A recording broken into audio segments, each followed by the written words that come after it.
வணக்கம். நான் உங்கள் Hunter audio Salem.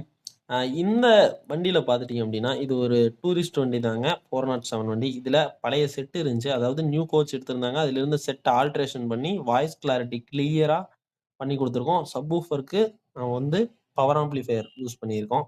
So result எப்படி இருக்கு அப்படின்னு சொல்லிட்டு பார்க்கலாம் வாங்க.